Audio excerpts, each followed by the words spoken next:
The first time I met him, I was bleeding on the floor of a subway station. The second time, I was stupid enough to believe he was my miracle.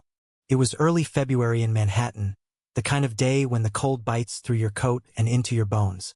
I had just finished my second double shift that week at the diner, running on cheap coffee and a single slice of toast from the night before. My rent was late, my phone bill was overdue, and the bruise on my cheek was still fresh from an argument I swore I'd never start. I was on my way to the 6 train when my vision swam. My knees buckled, the world tilted, and I went down hard against the concrete. The smell of metal, rust, and cold stone filled my nose. Somewhere above me, footsteps slowed. "You okay?"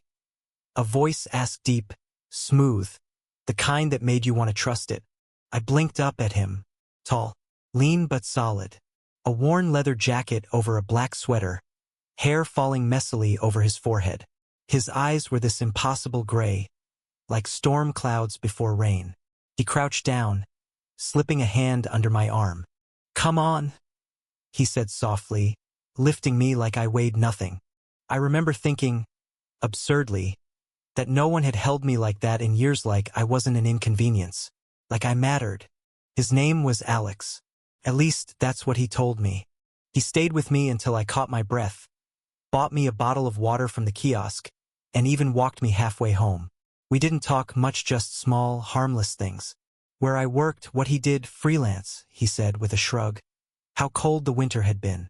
I didn't tell him that my home was a crumbling 4th-floor walk-up in the East Village with a leaky ceiling and neighbors who screamed at each other through paper-thin walls. I didn't tell him that I'd been skipping meals to make rent. I especially didn't tell him about Daniel. Alex didn't push. He just smiled in this quiet way that felt safe, and I let myself believe just for a moment that maybe I had stumbled into something good. We started running into each other after that. First, I thought it was coincidence. He'd be sitting on a bench near my bus stop, or leaning against the railing outside the bodega where I bought my dollar coffee. Always casual, always with that same calm smile. "Hey, stranger," he'd say, like we'd known each other forever, and I'd find myself smiling back. One night, after my shift, he offered to walk me home again. It was snowing, the kind that melts the second it hits your skin. We talked about music, about the weirdest things customers had ever ordered at the diner, about how he'd once lived in Chicago but preferred New York because it's a city that doesn't let you hide. I remember that line because it felt like he was talking about me. At my door, he hesitated. "You ever need anything at all, you call me." It should have been just a nice gesture, but the way he looked at me steady, unflinching, it made me believe him. I wish that had been the whole story. A month later, I found out why he was always there, why he always seemed to know where I'd be, why the feeling of being seen by him sometimes felt more like being followed. It was Daniel who told me. Of course it was. I came home one night to find Daniel sitting on my couch like he owned the place, his boots on the table, a smirk pulling at his mouth.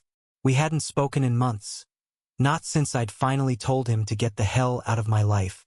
"You've got yourself a new boyfriend," he said. "Cute guy. Real smooth.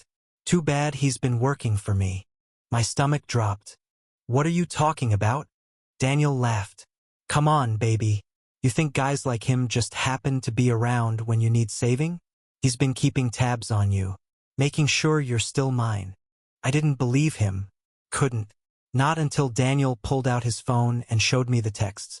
When Alex came by the next day, I didn't let him in. He knocked, called my name, asked if I was okay. I stood on the other side of the door, heart pounding, trying to match the voice I'd trusted with the betrayal I'd just learned. "Who are you really?" I asked. Silence. Then, quietly, "Not who you think I am."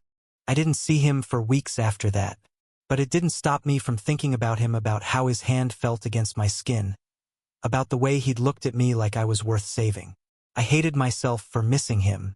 The truth was, I wanted to believe there was more to the story, that he hadn't just been some errand boy for the man who'd broken me, that maybe, somewhere in the middle of all those walks home and quiet conversations, something real had happened between us. And then, one night, he showed up again. This time, he didn't knock. I found him sitting on the steps outside my building, snow dusting his hair. I'm done, he said, voice raw. With Daniel. With all of it. I should have told you the truth. But I didn't let him finish. You used me. I watched over you, he said. At first, yeah, it was for him. But then it wasn't. Then it was because I wanted to. Because you were, he stopped, swallowed hard. Because you're the first person in a long time who made me feel like I wasn't a lost cause. Something in my chest ached at that. I hated it. We talked for hours that night. He told me things I didn't want to hear about the jobs he'd done for Daniel. About the nights he'd stood outside my building just to make sure I made it home. He didn't ask me to forgive him.